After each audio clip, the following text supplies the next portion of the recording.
સણોસરા લોકભારતી ખાતે આકરા તાપમાનના હીટવેવને લઈને છાશ વિતરણ કરાયું।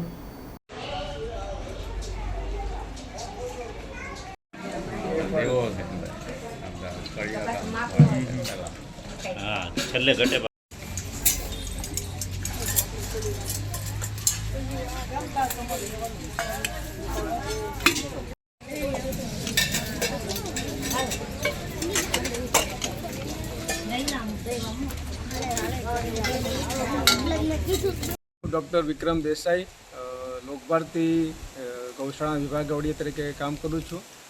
સણોસરામાં લોકભારતી ગૌશાળામાં તથા સૌરાષ્ટ્ર રચનાત્મક સમિતિ ટ્રસ્ટ દ્વારા ઘણા વર્ષોથી નિઃશુલ્ક છાશ વિતરણ કેન્દ્રો શરૂ છે અને આ વર્ષે પણ લગભગ 300થી વધારે જરૂરિયાતમંદ કુટુંબો આ સેવાનો લાભ લઈ રહ્યા છે અને કાર્યકરો દ્વારા આ યોજનાનું સંપૂર્ણપણે વ્યવસ્થિત સંકલન થઈ રહ્યું છે।